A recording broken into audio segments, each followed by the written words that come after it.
का निराकरण हुआ है। जबकि बीच में भारतीय जनता पार्टी की सरकार आई है, धूमल सरकार सबसे पहले आई थी, तो उन्होंने जो कर्मचारियों का स्केल देने का उनको एक शुभ अवसर मिला था, उन्होंने उसको भी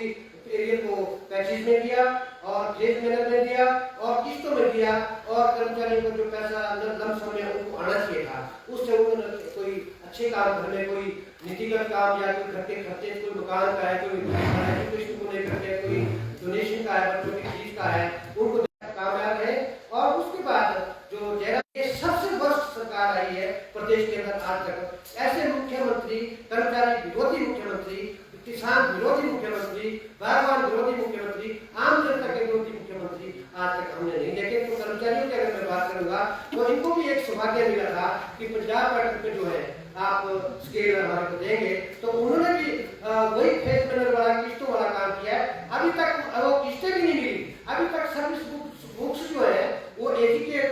चक्कर काट रही है, वहाँ धूल भाग रही है, कहीं पे फट गई है सर्विस बुक्स, कहीं पे चिटके हो गए हुए और कई महीने वहाँ पेंडिंग पड़ी है। उसके बाद जो उन्होंने दिया है, मैं आज आप लोगों के माध्यम से ये कहना चाहता हूँ कि जयराम जी वो मुख्यमंत्री हैं जो कर्मचारी, जैसे हमारे एनएचएम के कर्मचारी पीछे गए थे उनसे मिले ओवर के पास, तो उन्होंने उनसे बदतमीजी की उनके प्रधान से, उनको बोला कि ये क्या लिखा हुआ तुमने, और वो बेचारे निरुत्साहित होकर के वहां से चले गए। और दूसरी बात ओपीएस के बारे में, जो एनपीएस के जो कर्मचारी है उनको उन्होंने ये बोला कि आप विधायक का चुनाव लड़िए, उसके बाद आपको पेंशन मिलेगी। तो ऐसा मुख्यमंत्री का मैं यहाँ पर इस मंच से विरोध करता हूँ कि उनको इस तरह की जानकारी नहीं करनी चाहिए थी और ऐसे मुख्यमंत्री को जो है चर्चा किया जाना बहुत ही आवश्यक है, क्योंकि अभी तक जो है पंजाब पैटर्न जो है कर्मचारियों को पूरा नहीं मिला है, जिसमें कि तमाम तरह के भत्ते हैं प्रदेश में, 96 से लेकर भत्ते आज तक नहीं मिले, चाहे वो एचआरए है, चाहे वो ट्राइबल अलाउंस है, चाहे वो कैपिटल अलाउंस है, चाहे वो हिल एरिया अलाउंस है, चाहे हार्ड एरिया का जो अलाउंस है वो अभी तक नहीं मिलता है, टीए है, चाहे डीए है, चाहे वो फिक्स्ड मेडिकल अलाउंस की बात करें वो उसका कोई जिक्र नहीं है।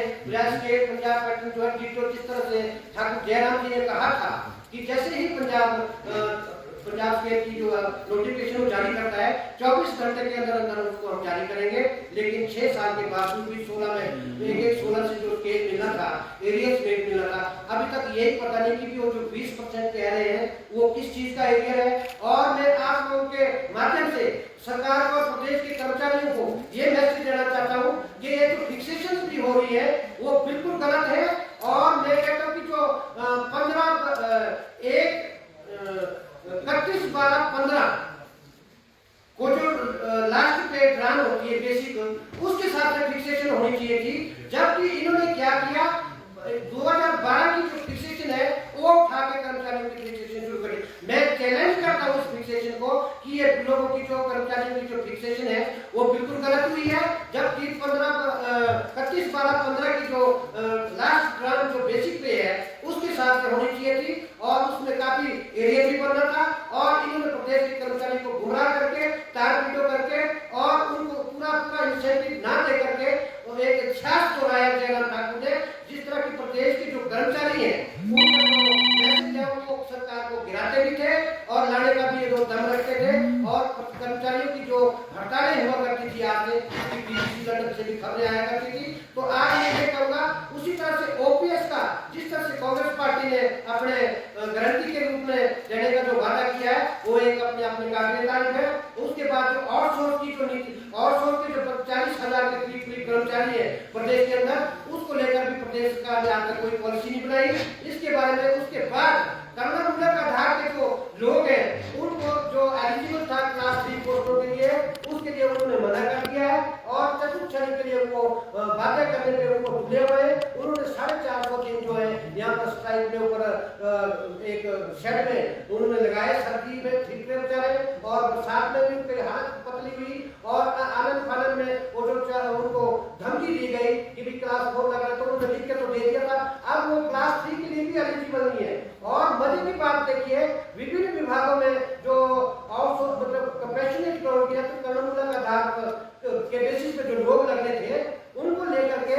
आईपीएच एक ऐसा डिपार्टमेंट है जहाँ कर्ममूलक के जो आश्रित थे, उनके जो पेरेंट्स वहाँ डेथ हुई थी, वो कम से कम 380 के करीब है। अभी तक आईपीएच में एक भी कर्ममूलक का आदमी नहीं लगा, चाहे वो विश्लेषणी हो हो, चाहे वो क्लास 4 हो, अभी तक नहीं लगा, क्योंकि वहाँ हो सकता है ठाकुर महेंद्र सिंह जी के पास वो विभाग है, शायद वहाँ उन्होंने धर्मपुर के लोग रखने होंगे या दूसरे रखने होंगे। जिस तरह से उन्होंने मुख्यमंत्री को गुमराह करके वो धर्मपुर में ही सब कुछ, चाहे वो आईपीएस का डिवीजन हो, चाहे वो पीडब्ल्यूडी का डिवीजन हो, चाहे वो भारतीय स्पेशल इलेक्शन से लेके वो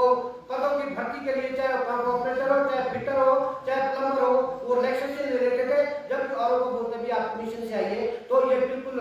जयराम जी की जो नालायक सरकार है, खुद ही जयराम जी उनके ऊपर पकड़ नहीं है, अफसरों के ऊपर उनकी पकड़ नहीं है। तो मैं आप लोगों के चैनल के माध्यम से, आप लोगों के बुद्धिजीवी वर्ग के माध्यम से मैं जयराम जी को ये कहूंगा कि आने वाले दिनों में प्रदेश का जो कर्मचारी है उसके साथ आप अगर कुछ राहत की सांस लेना आप चाहते हैं, तो पूर्ण से जो 31/12/15 की जो फिक्सेशन है,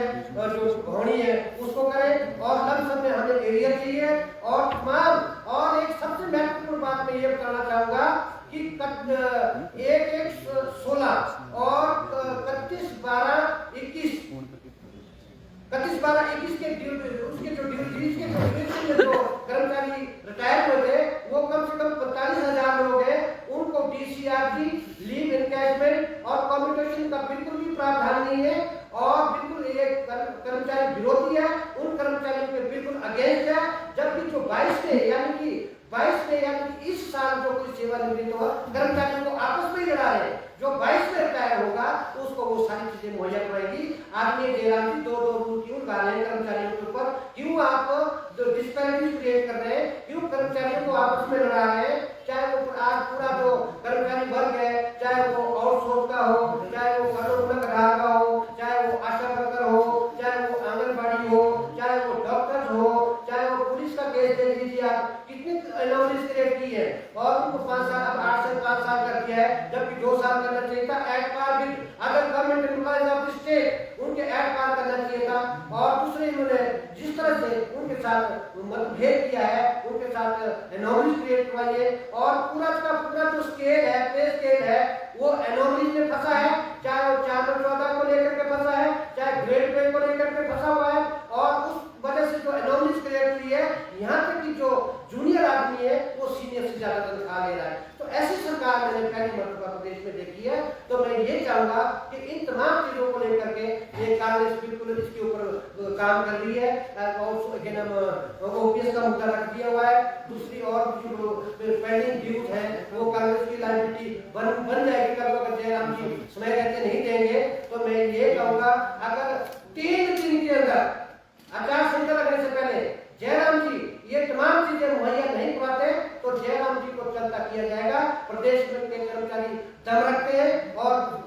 हटाने में भी और सरकार को लड़ने में भी। जहां तक कांग्रेस पार्टी की बात रही, और ये प्रूफ है, ये मतलब नहीं है इसका कि हम लोग कांग्रेस के, कांग्रेस ने प्रूव करके बताया है प्रदेश के अंदर कर्मचारियों को तो राहत पहुंचाई है, किसानों, बागवानों, जनरल पब्लिक, विकास प्रदेश के अंदर, चाहे देश के अंदर सुई नहीं पड़ती थी। जब 1947 में देश आजाद हुआ, तो आज तक कितना विकास हुआ, चाहे स्पेस ले लो, चाहे इसरो ले लो, चाहे दूसरी सड़कें ले लो, चाहे वो देखो इलेक्ट्रिफिकेशन ले लो, कर्मचारियों की भर्ती ले लो। प्रदेश में कर्मचारी ऐसा कोई जनता का पब्लिक का घर नहीं है जिस घर से एक कर्मचारी काम न करता हो। तो नेचुरली कर्मचारी जिधर को चाहेंगे उधर को सरकार बढ़ेगी, और जिधर को नहीं चाहेंगे उधर को सरकार नहीं बढ़ेगी। तो कब